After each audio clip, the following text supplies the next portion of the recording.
டாக்டர்கிட்ட வாக்குமூலம் வாங்குற வரைக்கும் உமாவை அரெஸ்ட் பண்ணக்கூடாதுன்னு இருக்கேன். அதனால நீங்க யாரும் இந்த ஊரை விட்டு போகக்கூடாது.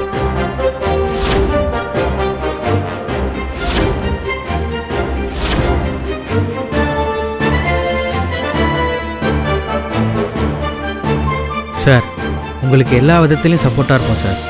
சரி, இன்னைக்கு நீங்க ஊருக்கு போயிடுறீங்க. நாளைக்கு டாக்டருக்கு கான்சியஸ் வந்து உமாதான் என்ன மர்டர் பண்ண ட்ரை பண்ணாங்கன்னு ஸ்டேட்மெண்ட் கொடுத்துட்டா என்ன பண்ணுவீங்க? நீங்க 4 பேரும் 4 ஊர்ல இருக்கீங்க.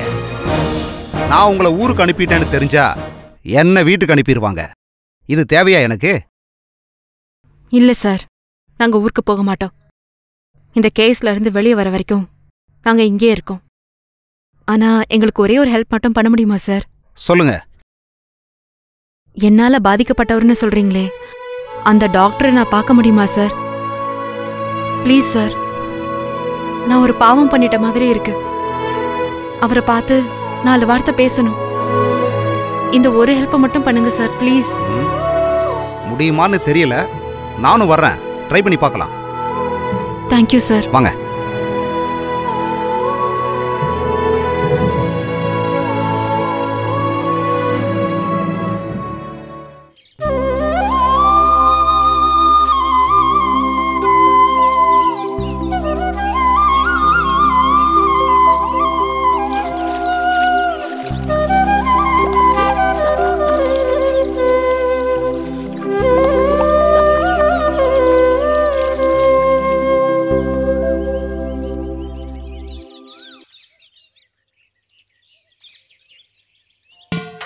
அக்கா, என்ன கைய விசிட்டு வர?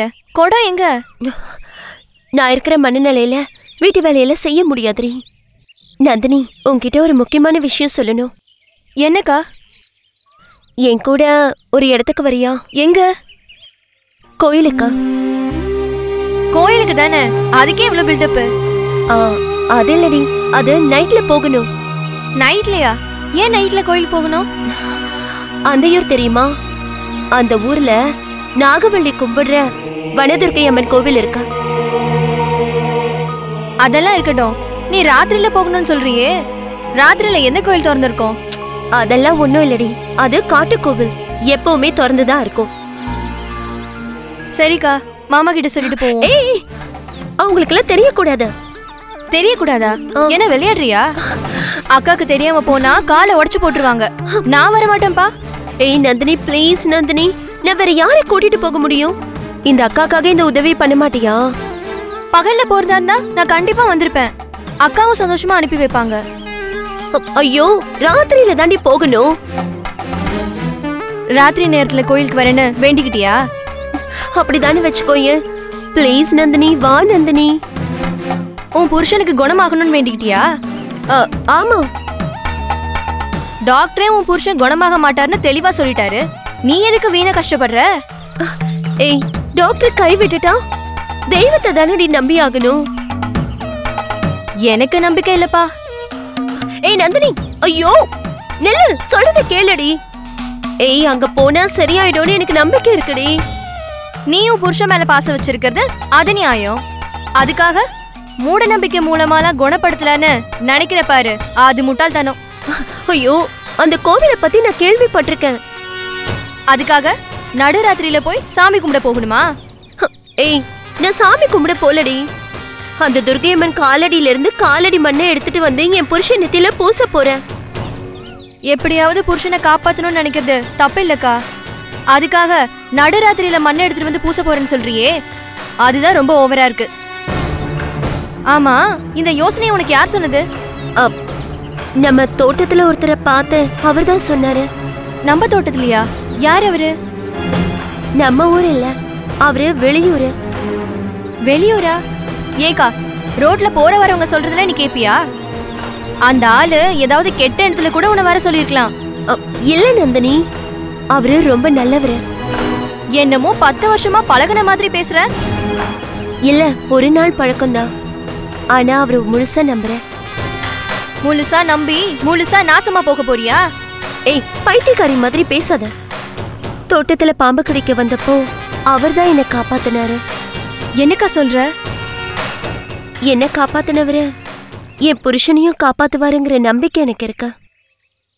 அவர்தான் சொன்னாரா? ஆமா. உனக்கு நம்பிக்கை இருக்கா? அதனாலதான் கோவிலுக்கு போலான்னு சொல்றேன். நீயும் என் கூட வரணும்.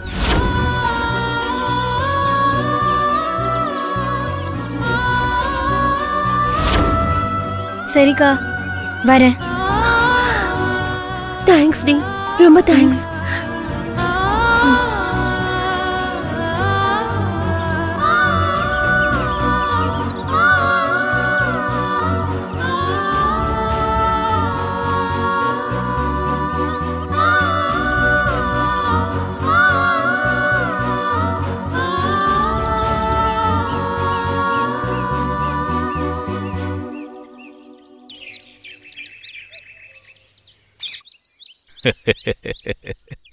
எல்லாம் மீறி போனா எல்லாத்தையும் பறி கொடுத்து தான் ஆகணும்.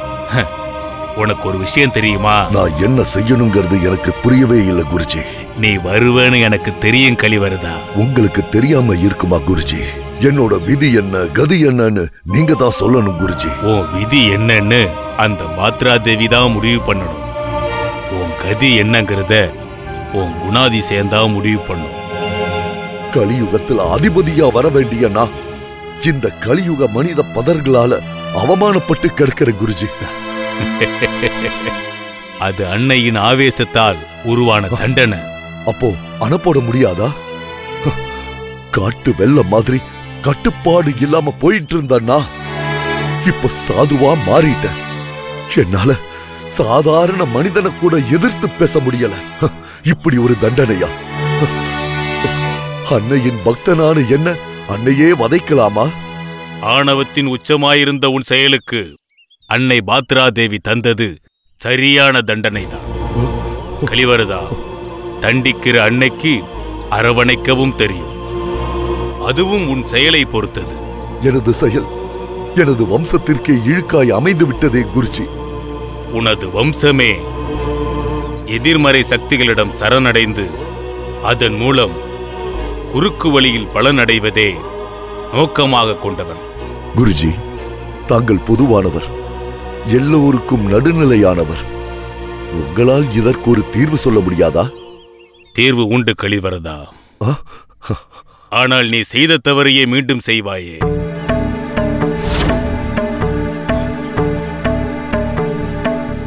உன் தவறை நினைத்து வருந்துவதோ மனம் திருந்துவதோ உனது பரம்பரைக்கே இல்லை. பிறகு எப்படி உனக்கு நான் தீர்வு சொல்ல முடியும்? இனிமேல் ஒழுங்காக நடந்து கொள்வேன் குருநாதா. எனக்கு மகா சக்தியான பாத்ரா தேவியின் அருள் மீண்டும் கிடைக்க வேண்டும். அதற்கு தாங்கள் தான் உதவ வேண்டும். உங்களின் வழிகாட்டுதல் படியே நான் நடக்கிறேன். பாத்ரா தேவியின் பக்தனாக ஆசைப்பட்டு நீ என்னை சந்தித்த போது இப்படித்தானே சொன்னாய்? நீ மறந்திருக்கலாம், ஆனால் நான் மறக்க மாட்டேன். ஆனால் நீ திறமைசாலி. கடுமையான தவம் இருந்து பாத்ரா தேவியிடம் வரம் பெற்றாய். யாருக்குமே கிடைக்காத நாகசக்தி தண்டத்தை பெற்றாய். அதை இப்போது இழந்து விட்டேன் குருஜி, இழந்து விட்டேன். அதை இழந்ததனால்தான் எனது ஞாபகம் வந்திருக்கிறது. என்னை பார்க்க வேண்டும் என்ற சிந்தனையும் வந்திருக்கிறது. மன்னிக்க வேண்டும் குருஜி. முதலில் உங்களை சந்தித்ததைப் போலவே நான் சாதாரண மனிதனாக உங்களை சந்திக்க வந்திருக்க வேண்டும். எனக்கு தங்களின் அருளாசி வேண்டும், வழிகாட்டுதல் வேண்டும். வழிகாட்டினாலும் வழி தவறுவதுதானே உனது பரம்பரை குணம். அது நான் உணர்ந்து விட்டேன் குருஜி. எனக்கு உதவி செய்யுங்கள் குருஜி. நான் உனக்கு ஒரு மந்திரக்கல்லை தருகிறேன். அது உனக்கு வழிகாட்டும். இந்தா.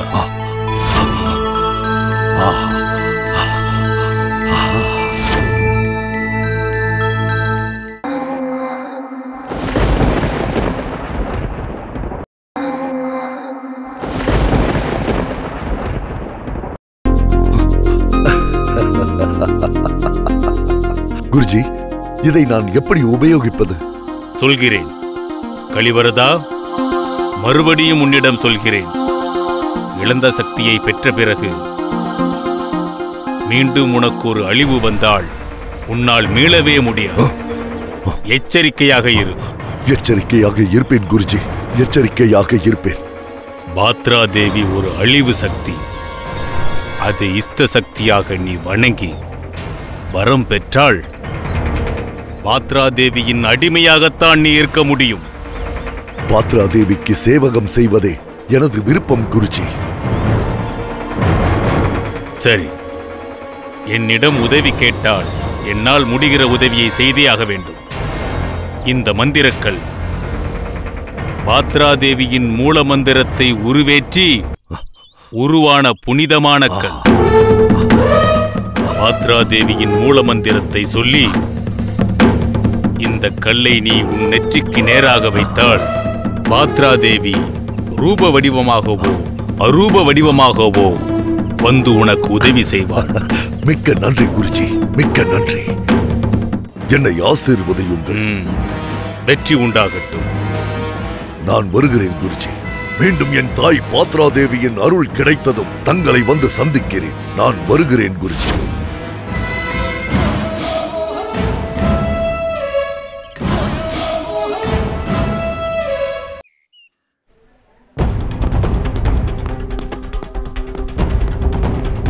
மேடம், டாக்டர் இப்ப எப்படி இருக்காரு? கொஞ்சம் வெயிட் பண்ணுங்க, நான் ஐசியூ வார்டில் போய் பார்த்துட்டு வந்து சொல்றேன். இந்த ஹாஸ்பிட்டல்ல தான் நீங்க டாக்டரை கொலை பண்ண முயற்சி பண்ணிருக்கீங்க. உங்களை மறைச்சு வச்சிருந்த ரத்னாங்கிற பொண்ணும் இங்க தான் ஒர்க் பண்றா. அப்படியா சார்? முதல்ல நான் அந்த டாக்டரை பார்க்கணும். அதுக்கு முன்னாடி நான் கேட்குற பல கேள்விகளுக்கு நல்லா யோசிச்சு பதில் சொல்லுங்க. நீங்க கத்திரிக்கோல்ல குத்துனீங்களா இல்ல உங்க கூட இருந்த ரத்னா கொலை பண்ண பார்த்தாங்களா? எனக்கு தெரியல சார். இந்த இடத்துக்கு வந்த ஞாபகமே எனக்கு இல்ல. சரி, வாங்க டாக்டர் போய் பார்க்கலாம்.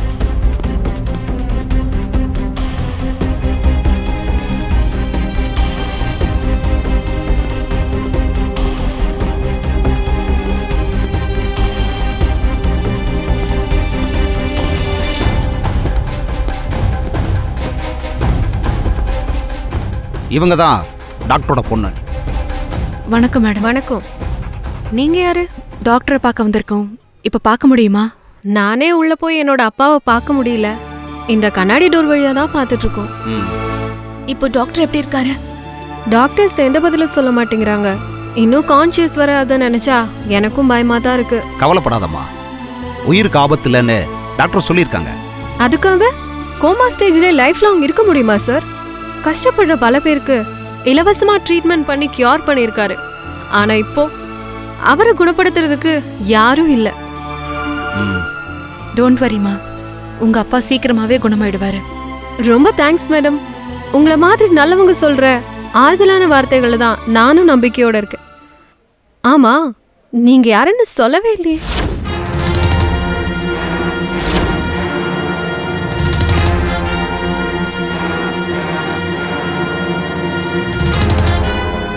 அப்பாவால குணமானவங்க தான் நிறைய பேர் பார்த்துட்டு போறாங்க.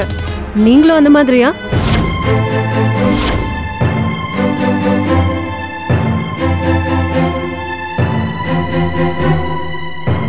உங்களுக்கு சொல்ல விருப்பம் இல்லைன்னா விட்டுடுங்க. நீங்க சொன்ன மாதிரி நான் உங்க அப்பா கிட்ட ட்ரீட்மெண்ட்காக வந்தவதான். ஆனா நீங்க நினைக்கிற மாதிரி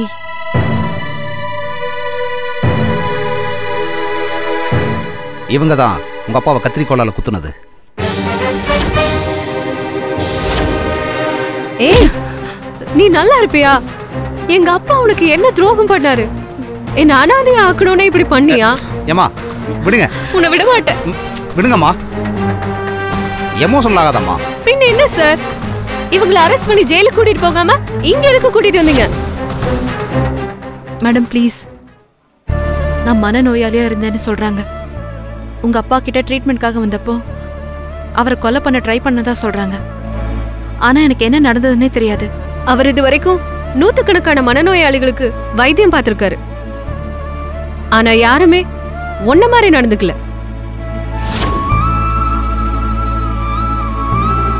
டாக்டருக்கு கான்ஷியஸ் வந்துருச்சு.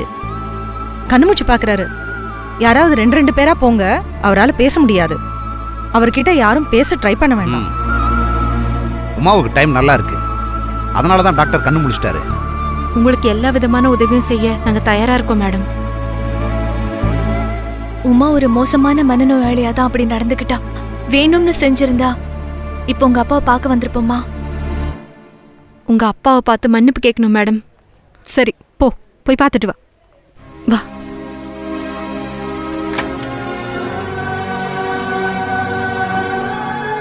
அப்பா எப்படி இருக்கீங்கப்பா? நீங்க கண்ணு முழிச்சதே போதும்பா.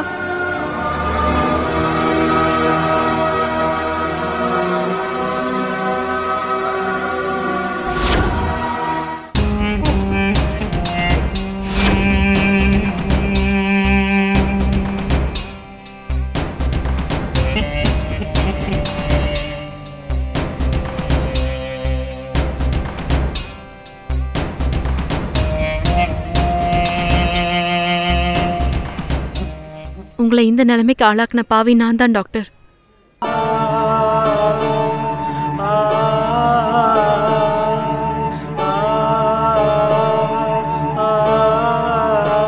எனக்கு என்ன நடந்துச்சுன்னே தெரியல டாக்டர். ஆமா டாக்டர், ஆனா இப்போ உமா நார்மல் ஆயிட்டா. நீங்க குணமாகி வீட்டுக்கு வந்ததும் உங்க காலில் விழுந்து மன்னிப்பு கேட்கணும் டாக்டர். அப்பா குணமானதும் நான் வந்து பாக்குறேன் மேடம். உங்க அப்பாவை பார்க்க அலோவ் பண்ணதுக்கு ரொம்ப தேங்க்ஸ். பட் நீங்க செஞ்சதுக்கு தண்டனை வாங்கி தராம விட மாட்டேன். கோர்ட்ல வக்கீல் கேஸ் ஃபைல் பண்ணிருக்காரு. லீகலா மீட் பண்ணுவோம். கிரிமினல் கேஸ்ல கோர்ட்டு தான் முடிவு பண்ணோம். நீங்களே பேசி முடிவு பண்ணாதீங்க மேடம். டாக்டர் கிட்ட ஸ்டேட்மெண்ட் வாங்கினதும் அடுத்த கட்ட நடவடிக்கை ஆரம்பிச்சிடுவேன்.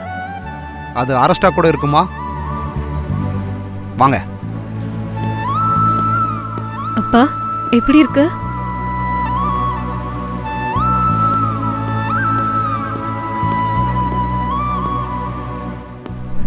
சார், அந்த ரத்னாங்கிற பொண்ணு இங்கதான் ஒர்க் பண்றதா சொன்னீங்க.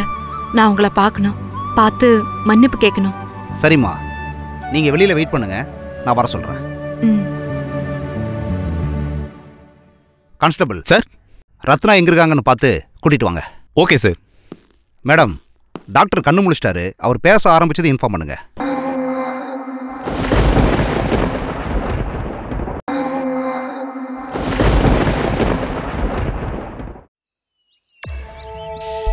அண்ணா, உமாவை இன்னும் கண்டுபிடிக்கலையா அண்ணா?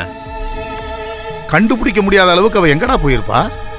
தேடிக்கிட்டு இருக்காங்களா, அவ்வளவுதான் சொன்னாங்க. சரி, அதை விடுங்கண்ணே. இப்ப அங்க தங்கியிருக்காங்களா பசங்க? ஆமா. அவங்க கிட்ட வீட்டை விற்க போறோம், காலி பண்ணுங்கன்னு சொல்லிட்டு வந்துட்டேனே. டேய், நீ சொன்னப்ப அந்த அரிப்பைய பக்கத்துல இருந்தானா? இருந்தாரு, ஆனா எதுவும் பேசலண்ணே. நமக்கு அந்த வீடு செட் ஆகாதுன்னு அவங்ககிட்ட சொல்லிட்டேன்டா. அவன் புரிஞ்சுக்கிட்டான் போல இருக்கு. சரி, வீடு பார்க்க வந்தவங்க என்ன சொன்னாங்க? அவங்களுக்கு வீடு பிடிச்சி போச்சுண்ணே. 2 நாள் அட்வான்ஸ் கொண்டு வந்து தரேன்னு சொல்லிட்டாங்க. 1 மாசத்துல ஃபுல் அமௌண்ட் செட்டில்மெண்ட் பண்றதா சொல்லியிருக்காங்க. ஆனா என்னடா ஆனானு கொக்கி போடுற? நீங்க சொன்ன ரேட்டு அதிகமா இருக்குன்னு சொல்றாங்க. ரஞ்சித், ராம் வீட்டை மார்க்கெட் மதிப்பு போட்டு தான் அவங்க கிட்ட செட்டில் பண்ணியிருக்கேன். நான் கொடுத்த 37 லட்சத்துக்கு வட்டியை கணக்கு போட்டு என்ன கொடுக்கணுமோ அதை கொடுத்தா போதும்டா. சரிண்ணே, பேசி முடிச்சிடலாண்ணே, கவலைப்படாதீங்க. டேய், அவங்கள விட்டுறாத. முன்ன பின்ன ஆனாலும் பேசி முடிச்சிரு. ராம் கூட எப்ப சகவாசம் வச்சுக்க ஆரம்பிச்சனோ அன்னையிலேருந்து எனக்கு தலைவலி ஆரம்பிச்சிடுச்சுடா. அந்த செம்மேடு நிலமும் இந்த வீடு என் கையை விட்டு போயிட்டாலே எனக்கு நிம்மதி வந்து சேரும். அண்ணா, வக்கீல் வராருண்ணே. வணக்கம் சார். வாங்க வக்கீல். என்ன சார், எப்படி இருக்கீங்க? நல்லா இருக்கேன். இந்தாங்க சார், செம்மேடு நிலத்தோட தாய்ப்பத்திரம். அதாவது 100 வருஷத்துக்கு முன்னாடி உங்க குடும்பத்துக்கு மட்டும் பிரிச்சு எழுதி கொடுத்த கிரய பத்திரம். ஆமா, இவ்வளவு நாள் அது எங்க இருந்துச்சு? உங்க பாரம்பரியம் வீரபத்திர வம்சங்கிற பாரம்பரியம். அந்த ஜமீன் குடும்பத்துக்கு அப்ப இருந்த கோவில்ல இந்த பத்திரத்தை கொடுத்து வச்சிருந்திருக்காங்க. அப்ப இருந்த கோவில் பூசாரி தலைமுறையில இப்ப இருக்கிற பூசாரி கிட்ட இருந்து இதை வாங்கிட்டு வந்தேன். அப்போ என்கிட்ட 100 வருஷ பத்திரம் இருக்க, அது ஒரிஜினல் இல்லையா? இல்ல சார், அது உயில் மாதிரியான பத்திரம். அந்த உயில இருக்கிற சொத்துக்கு உரிய பத்திரம் இதுதான். ஓஹோ. அது மட்டும் இல்ல சார், உங்க வம்சம் வீரபத்திர வம்சங்கிற ஜமீன் வம்சம். இப்பெல்லாம் யாரு சார் ஜமீனை மதிக்கிறா? சரி அதை விடுங்க சார். உங்க வம்சத்தோட குலதெய்வம் எதுன்னு தெரியுமா? பாத்ரா தேவி.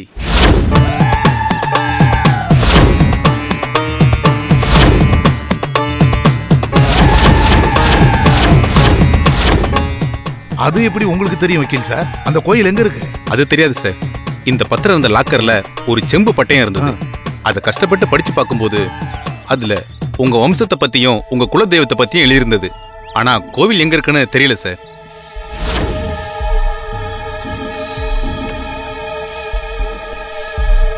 அண்ணே கோவில் கிடைக்குது கோவில், அதை விடுங்கண்ணே. அண்ணே நீங்க ஜமீன் பரம்பரையானே? ஆமாண்டா. இந்த ஊர்ல இருக்கிற சொத்து, செம்மேடு நிலம், மத்த எக்கச்சக்க சொத்தெல்லாம் ஜமீனோட சொத்து தானே. அப்படியானே? ஆமா ஆமா. இதுல யாரு என்ன பாவம் செஞ்சாங்கன்னு தெரியல. அதுக்கான பலனை நான் அனுபவிக்கிறேன். யாரோ நாகவல்லிங்கிற ஆவியான் என்ன பழி வாங்காம விட மாட்டான். நான் என்னையா பாவம் செஞ்சேன்? தப்பு செஞ்சவனை விட்டுட்டு அந்த பரம்பரையில பிறந்ததுக்காக என்ன பழி வாங்குறேன்னு சொல்றது என்னையா நியாயம்? அண்ணே ஏதாவது பரிகாரம் செஞ்சு பாப்பண்ணே. அது எந்த பரிகாரத்துக்கும் கட்டுப்படாது போல இருக்குடா. அந்த செம்மேடு நிலத்தை என் முதல் சம்சாரத்து பேர்ல எழுதி வச்சேன், அவ்வளவுதான். அப்ப புடிச்சதுடா அவளுக்கு பிரச்சனை.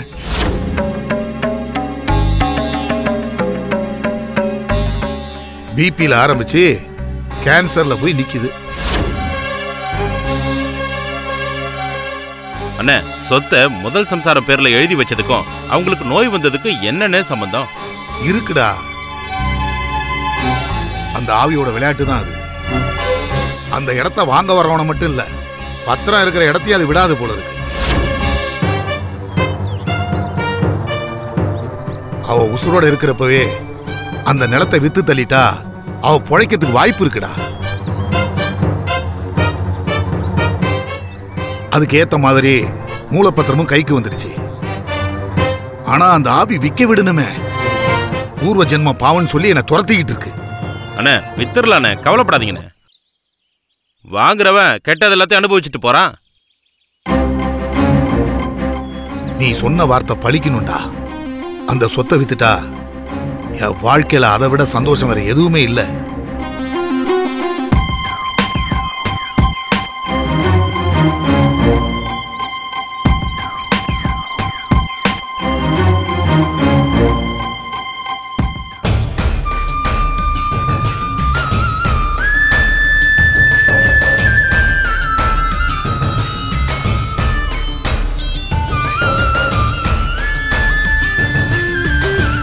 டேய் அண்ணே என்னமோ சொல்லணும்னு சொன்னி, என்ன அது?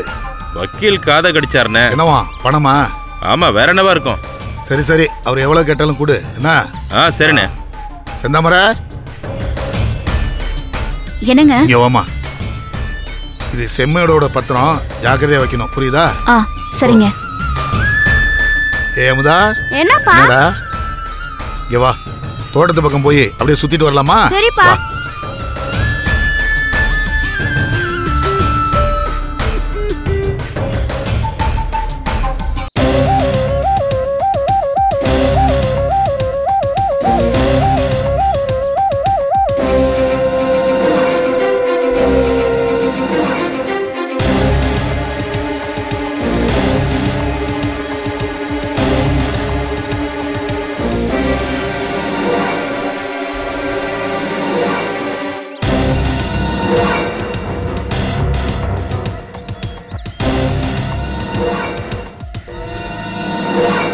அக்கா அக்கா நில்லு.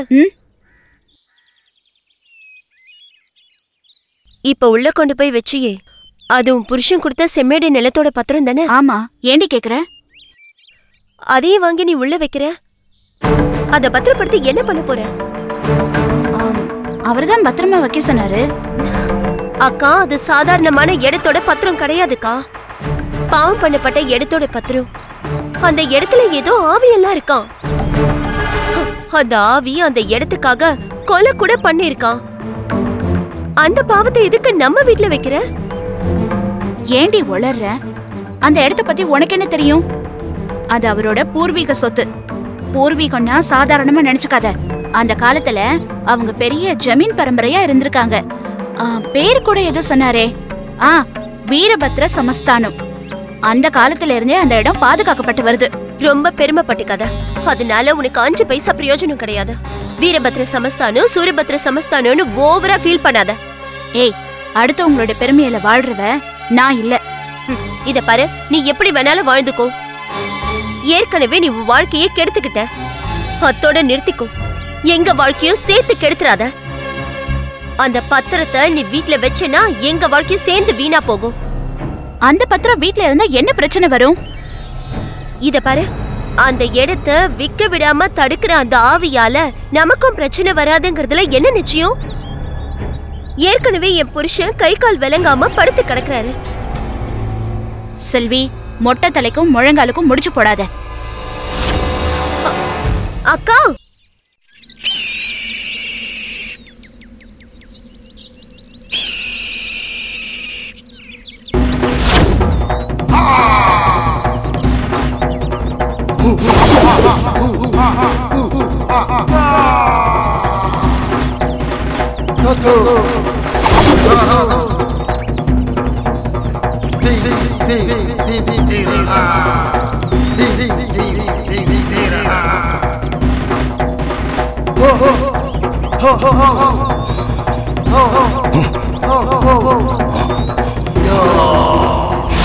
எழுந்த சக்தியை நான் அடைஞ்சே தீரணும்.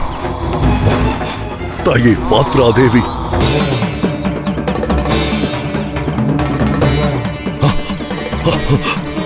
தாயே பாத்ராதேவி, சரணம் தாயே சரணம்.